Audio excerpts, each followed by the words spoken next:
చూసలేరన్న ఎట్లుండే హైదరాబాద్ అప్పుడు 2014 ముందు దాదాపు సెటిల్ అయింది మొత్తం 2024 లో మెట్రో వచ్చింది, రోడ్లు డెవలప్ అయినాయి, ఐటీలు వచ్చినాయి, కాస్ట్ ఆఫ్ లివింగ్ పెరిగింది. మన ఇప్పుడు హైదరాబాద్ మంచి మంచి కంపెనీలు వస్తాయి హైదరాబాద్ కి. చాలా ఇప్పుడు మనం ఇంకా మనం కన్నా బయట ఎక్కువ వచ్చి చేస్తున్నారు హైదరాబాద్ లో, చాలా డెవలప్ చేసింది. ఇంకా నువ్వు 50 ఏళ్ళు చేసినవారు అయ్యా, 10 ఏళ్ళ పక్కకు పెట్టు, 10 ఏళ్ళ కేసీఆర్ 50 ఏళ్ళ కన్నా ఎక్కువ పని చేసి. అవును, పై ఓవర్లు చూస్తే చెప్పొచ్చు. ఇప్పుడు హైదరాబాద్ ఏం పరిస్థితి? అందుకని హైదరాబాద్లో గెలిపించారు కదా. ఫ్రాంక్గా చెప్తున్నాను స్వామి, ఆంధ్రాను స్వామి చెప్పారు కదా, ఆంధ్రాను వదిలిపెట్టేయాలి, ఇక్కడే సెటిల్ అయిపోవాలని చెప్పి నేనైతే డిసైడ్ అయిపోయాను. ఈ గవర్నమెంట్ అనేది చాలా బాగా నచ్చింది. మీరు చేసినంత డెవలప్మెంట్ అసలు మన దేశంలో హైదరాబాద్ అవుతున్నంత డెవలప్మెంట్ ఏ స్టేట్ డెవలప్మెంట్ అవ్వట్లేదు. హార్ట్ఫుల్గా చెప్తున్నాం ఇది మాత్రం. మీరు చెప్పారు కదా, ఐటీ ఎంప్లాయీస్ వల్ల మాకు ఎంతో మందికి జీవనోపాధి వస్తుంది. అటువంటి ఐటీ ఎంప్లాయీస్ ఖచ్చితంగా మీ గవర్నమెంట్ రావాలని వచ్చేది 100% మీ గవర్నమెంటే, 200% రావాలని చెప్పి మేము కూడా కోరుకుంటున్నాం.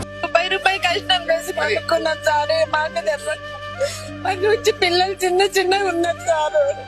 రూపాయి కష్టం చేసుకోలేదు. ఇక్కడ గుట్టే మాకు బాణాల మీద సార్. ఎక్కడ వాళ్ళు సార్ మేము చెప్పండి సార్. మీకు 3 సంవత్సరాల సంది రూపాయలు అన్నీ ఉన్నాయి.